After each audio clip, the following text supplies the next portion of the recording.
Hello, I hope you can hear me. So,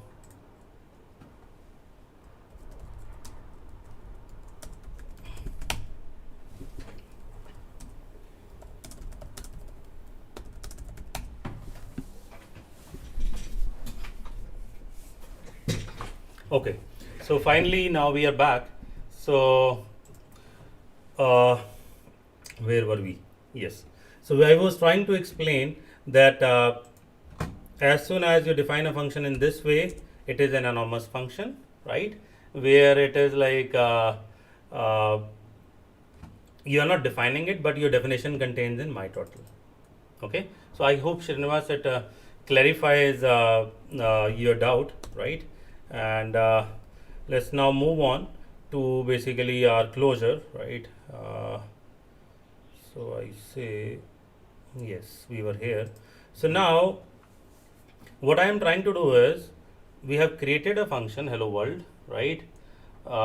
And then it is taking an argument name, and then it is assigned to another variable, and then it is returning a function, but that function is using this my name, right? So now what is happening is that once, let's see how does the execution works now. I'll make it full screen so that you're able to see. As soon as the JavaScript comes to this execution comes to this place, it stores a variable hello world into global, which is same, right?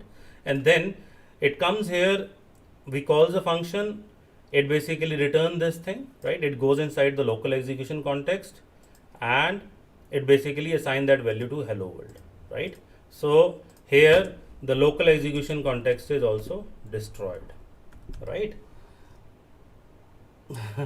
Yeah, DJ. So now once it is destroyed, again I go back to console.log, right? And now when I call my functions, it goes inside to the definition, which is another local execution context, and what it returns is, let's see, it returns me Nabith, right? Ideally it returns this variable name which we have passed here. So the previously when I explained to you, I said that the local execution context is destroyed, right? Which was correct. But that understanding is enhanced now. Why? Because what it does is it stores these variables, right? So the inner function can access them even after this function is already executed, right? So basically that is where it is getting this Nabheet. So this is what is basically the moment that outer function, you are able to access the outer environment variables or the global context inside the inner functions, even if the outer function has executed, is called as closure. So let's hold on here, because I know it is too much. So let's just again skip back. Global context, you define a function, only the variable name is stored, then you execute it, assign it to a variable, the local definition is stored, right, returned, but it is destroyed. But this time when it is destroyed, it also saves the surrounding environment variables. Variables can be anything, it can be an object, whatever, right? So closure is nothing where you have access to the outer stuff, okay? So have this thing in mind. So whenever these things come, so always think in global context, execution context, local execution context, and then closure. So I hope it makes sense. And so now let me move on to, so now we have understood what are higher order functions, right? Functions which take functions as parameters, and then with those variables inside these functions are also stored, those are closures. And now what I will do is we will now build on this understanding and understand callback and promises, okay? And so I will, let me mark this as green, because this is, we have understood. In case anyone has any query, concern, feel free to open to all ears, right? And let me just remove this console also. Where is this console? I'm trying to basically comment out the things which we have done, right? Now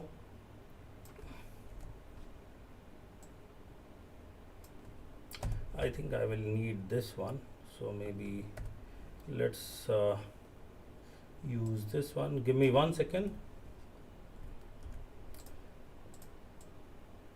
Yes, we need this. Now for next, so let me just uncomment it, and my PO we need, and then I say we will need this also. Okay, let's take it from here and we go here. Okay, now since now we have understood closures and all that stuff, right? Now I think it makes sense that we jump on to the next level. So now the next level is let me press save. Let's talk about callbacks. You remember in our when I was trying to explain you that functions can be passed as an argument, and the function which takes function as an argument is a higher order function, correct? And I did not tell you what this other function is called, right? It is called as callback. Basically, you want this function to be used later on, right, in your processing. It is in our example, I'm using it here. I could have, you know, done something like let total is equal to 0 or something, right?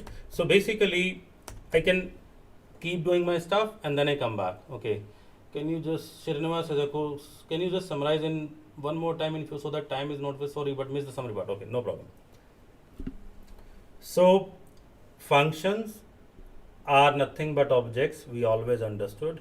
If they are objects, they can be passed as an argument to the function, which we have done.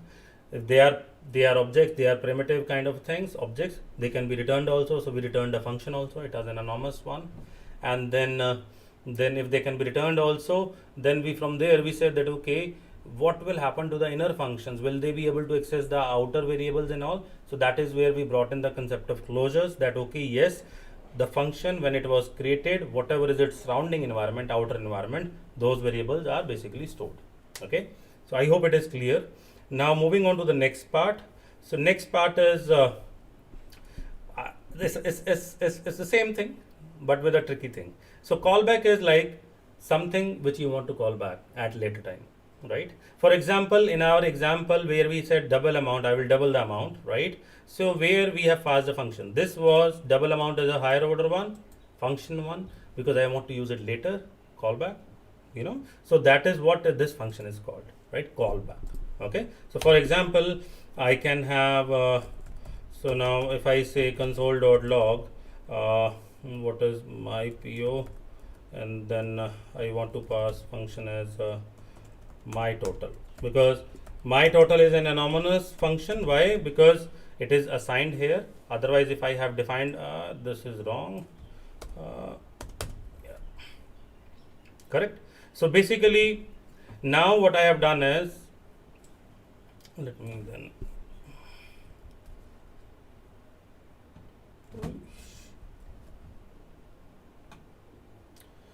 what all is logging. I'm trying to see where is this console log coming from.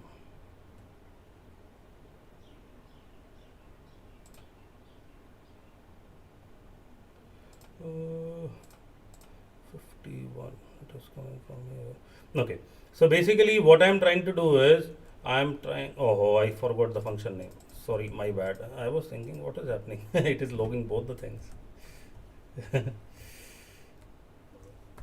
Yes, now we go to console 400, right? So basically what I have done is double amount function, I pass my object, I pass my function to be called my total. This variable holds that definition. If I just comment this and I say my total, so it has that definition, right? Anonymous one, there's no name to it, right? So in total I am saying my PO is an object, my total is a function, but actually you also know that this my total is also an object. It is not a function, right? It is a function, but actually it is an object, right? So now we have see that okay, this function which was passed can be used later on. It is a callback.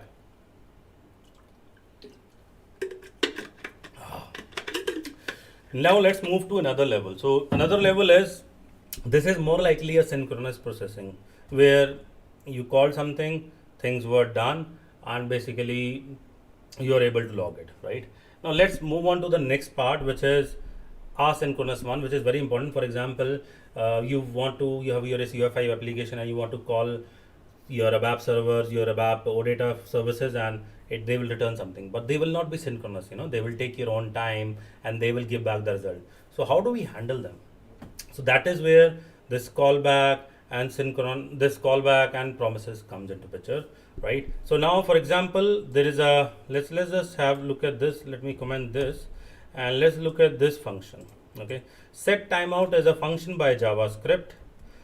Is a method where you basically want to say that, okay, I want to basically execute a function, but after a certain interval. Okay, so for example, we have defined a hello world function. It is passed to this and it will be called after 3000 seconds. Okay, so that's where it will basically go ahead and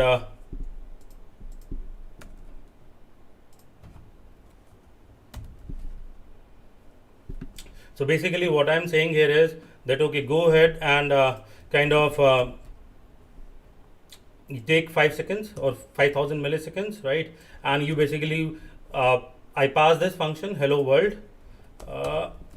and it will get called after 5 seconds. So I hope to see a hello world here. See, earlier what I was doing was I was directly passing the this brackets, right, and it was automatically executing it without even a delay.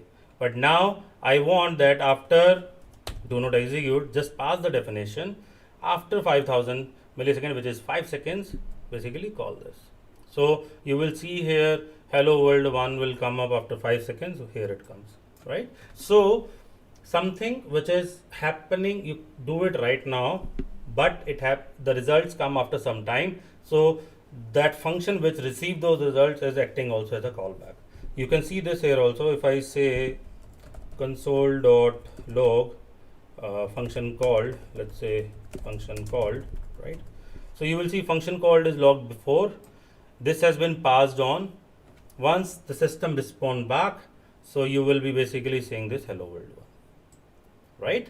So I hope this is asynchronous, another is synchronous. Now let's actually get into the crazy stuff. Okay, so I have a Json server which is running.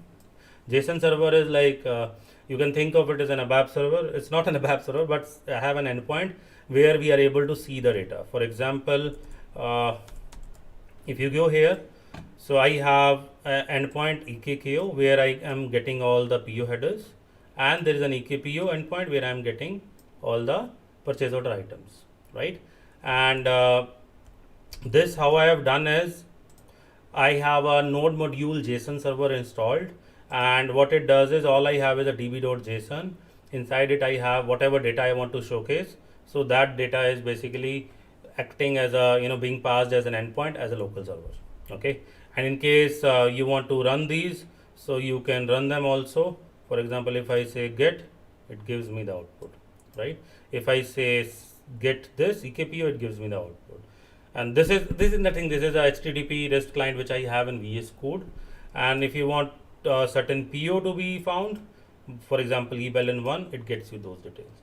So now what I am trying to do is, rather than using set timeout, giving a delay, let's use a real scenario where we will be calling a endpoint and seeing how does this callback work. Okay, so let me just close this and control B, Windows left. Okay, so now let's just comment out these things because we don't need these. So let's first have a look here. We will spend some time here and then you will understand that. So this Ajax is one way of calling an endpoint. There are multiple ways. We will see in the next promises. We'll use fetch and then we will, there are different number of ways, even Axios or different thing, but Ajax is the most basic way to call an endpoint, and whatever results it returns, you can do whatever you want to do on your SAP UI5 app, HTML app, JavaScript, Angular, Ionic, React, whichever app it is. Right? For example, here I am saying is I want to fetch all the purchase order from the backend. So I say URL is this, type is get. I already showed you that this returns all the purchase orders, right? And now look at this. The success is nothing, meaning when the URL, when I am successful, in hitting that hitting that endpoint and getting the data, you basically run this function. What it does is it just console log the results, right? And if there is an error, you return this function, you console log the error, and here I am just saying console log colon, right? Now, if you have understood till now what is callback, that's something which is happening later on. This function which I am passing, right, it is a callback. So I'm saying once you have fetched this data, you call this function. I'm saying once you have an error, you call this function. This is an anonymous one. I could have defined a function here and passed that function name. That would have also worked. Okay. So now let's just say control save. And if you look at it here, the first is console log colon, right? And then after some time, when our server responds, the data comes. And that is being logged via this callback function. Now you must be thinking, okay, now we have got first the purchase order, right? Now what if I want to fetch the purchase order items, right? So that is where what I will do is I'll make another call to EKPO and I'll say eBalance is equal to, I'm just randomly selecting the one second. I'm just randomly selecting the first whatever is returned, which is result 0, eBalance first one, so which is 1. So I'm saying once you have returned me the results, now you make another AJAX call, okay? And once you make that AJAX call, right? So first AJAX will get me purchase order. Whatever purchase orders you get me, choose the first one and get me its details, right? So now let's just have something more here so that you find out console.log. I'll tell you where I'm going because that is very important to understand. Console log EKKO and we are passing the PO, so it is EKPO. Okay, so now let's look at the result. So EKKO says 3 POs, okay. Then I pass the first one, which is 1. Then it basically logs the second one, which is 1. Okay, so now that means in case, for example, you have a purchase order, then you will fetch its items, then you will fetch its partner, then you will fetch its scheduling agreement, they will fetch whatever, a number of things. So this will become like, so much nested. It will be like this. It will be like this nested, right? Now I don't want this. These nesting is what is a drawback of callback, which is called as callback hell. Okay, that's where now that is why we moved from callback to promises. Okay, so now I hope callback is clear. Basically it's like call me back when something has happened, then I will do the work for you. Okay, so we started from closures had higher order functions, and then we had those variables which are there, right? And then function can be passed in argument. Those functions which are passed as an argument as callback, they can be synchronous or they can be asynchronous. Synchronous means as soon as they are run, everything is available. Asynchronous means you send the request to the server, it wait for some time and then it reverts back.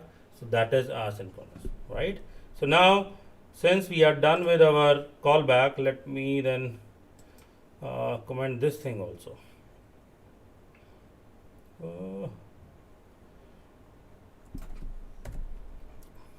So we have around we are 1 minute over, but I think we can stay for 5-10 minutes more, and let's just cover the promises because that is very important topic. And then maybe next we will have our last session where we will wrap it up with some crazy stuff, and then we'll start with something new.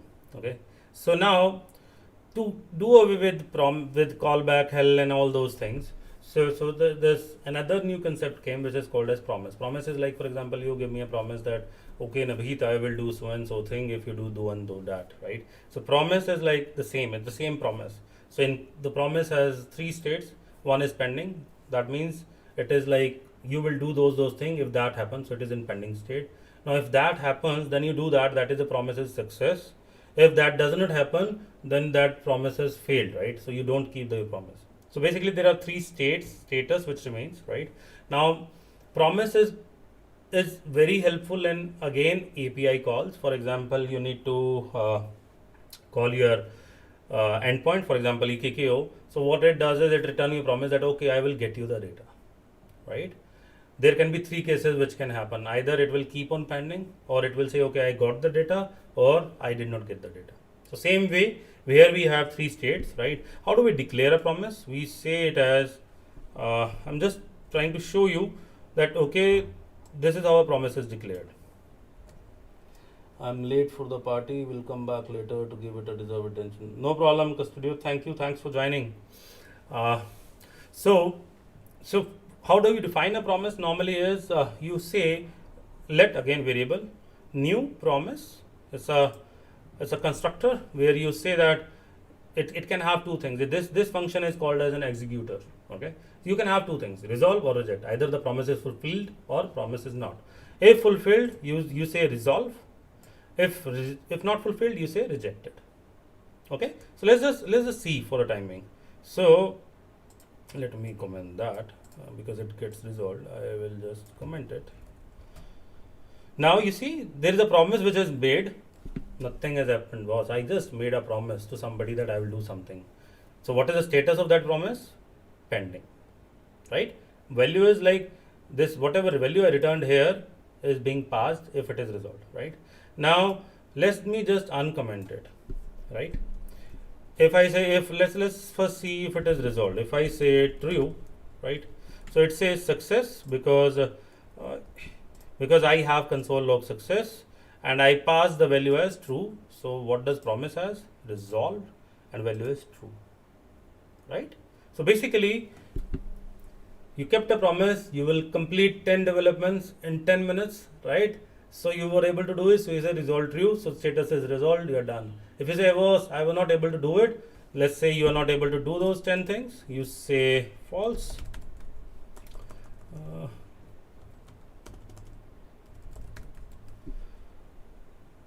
It is rejected, right? And value returned is false. Hold on. Do you notice that promise is also an object? Do you look at this prototype? Right?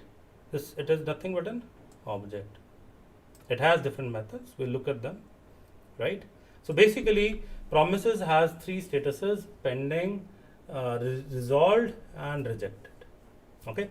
Now, JavaScript has provided us with the. Let me just.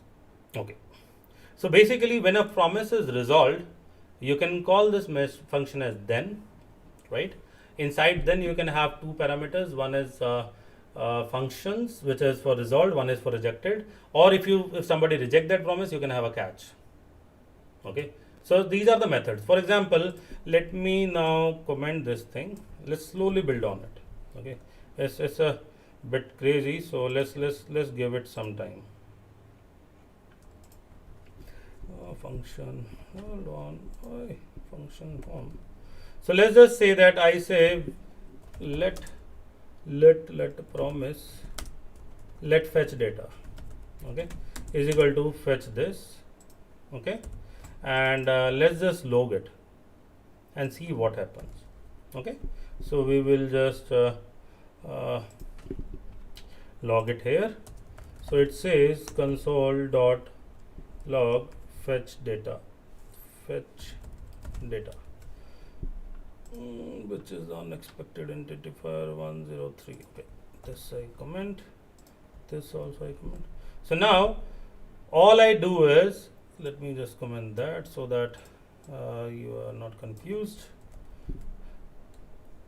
All I did was I just said fetch data. Go ahead and okay, Srinivas has a question. How is it going in the if condition without any logic? So by default, if I say if true, so it goes, so yes, it is true, so it goes inside. If I say false, no, it is not false, it's nothing, so it goes into the else. So it's a basic if true, so it's true, so that's why it goes there. If false, no, it's not false, right? So that's why it goes there to the else part. You can have a number of different complex logics, whatever conditions you have, right? So fetch data returns me a promise which is pending, and its status is resolved, but I don't see any value here. But if you look at here, you will see this status, it has returned something, right? And in case you also go to network, you will see here the data is already returned, but I don't see it, right? How do I see this data? So I say that, okay, if it is returned, let's just focus on this, right? So I say that, okay, if this promise is returned, then you return the value of JSON, right? Whatever is the value which is returned, you return the value of JSON, right? So then this value is returned is also passed is nothing. Let's say that then let's just say console dot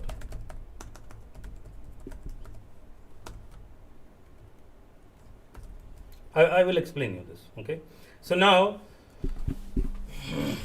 so fetches like returning your promise, which is this one, and it says it is resolved, but I don't see the data. So I say that, okay, once a promise is resolved, you have dot then method, which is available in the prototype, right? So I say dot then. Now this is a ES6 way of defining a function. Okay, you say first the parameter. This is an arrow syntax. I could have used it as a function, something like function, well, right? And then I could have the curly braces.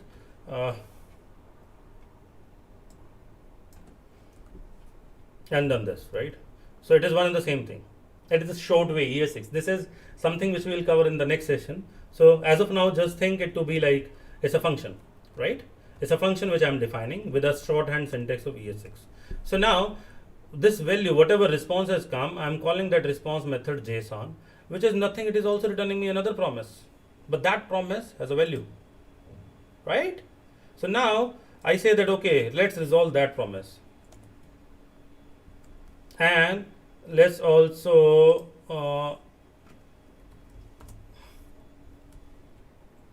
one second, because I have done so dot then, so this is not there, so I will say this. First I need a curly braces and then this. Okay, so now let's see what this data is, right?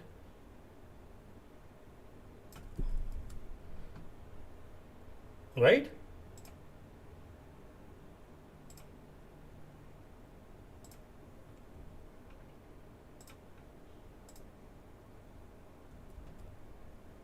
So now it has returned me first, this thing has returned me a promise, right? And let's just comment this and let me, and again I did a mistake. I have to put a return here, and now it will give me data. Yeah, see? Now it has shown me the data. How? Okay. So basically, once this first thing returned as a promise, I said let's resolve that promise.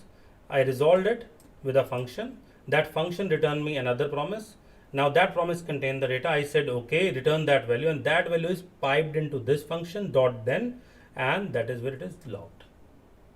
Okay, so let's stay here. Let's spend next 2 minutes here, and then maybe in our next session I will cover the rest topic, because otherwise this promises might become too complex, because we understand callbacks, we understand closures. Let's hold on to the promise till this point. So I'll just say, if I say console dot log val.json,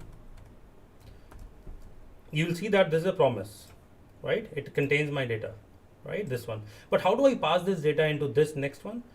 So basically all you need to do is you just need to return it. So the moment you return this data, it automatically passes back to this. And this data, since it is passed back here, I can console log it. So it's likely, can you please comment 104 and run again? Okay, yes, I can, Shweta. So let's say I comment this and I have console log this one as uncommented. So it gives me first promise, which is resolved, and the response does not contain this way, right? And here this JSON also has a method, right? JSON method that was coming through a prototype. So now I said okay, that means it is returning a promise. How do I resolve it? I use then. So I say dot then, right? Then I call this value.json, right? And let's see what it returns.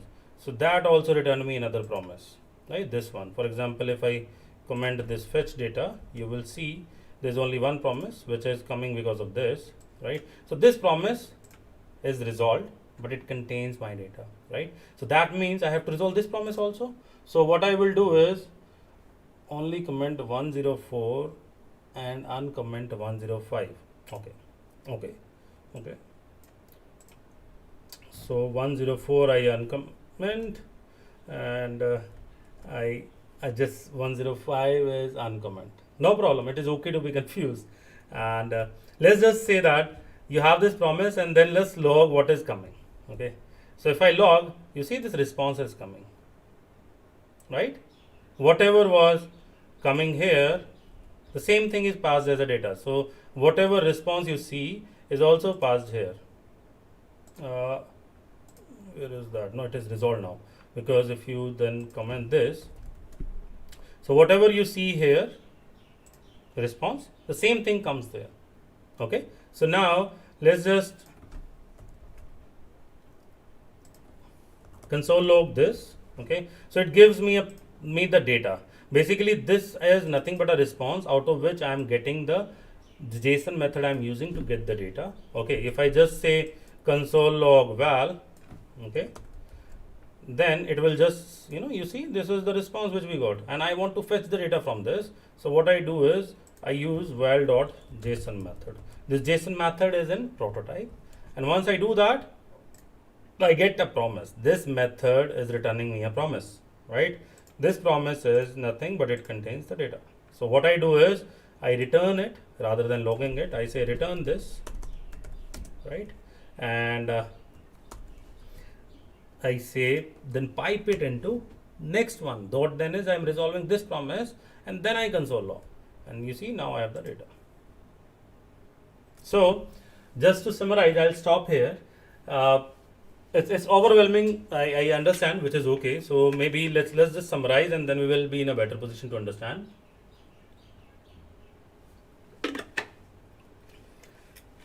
Closures, we started with functions. Function can be passed as an argument, it can be returned. Then we went to those variables, surrounding environment is also saved, that is closure. Then we said callback is the function which is passed as an argument, it can be called later on. Now we see the callback hell, where we were like doing nesting, right? This we understood. Then we said that okay, how do we resolve it?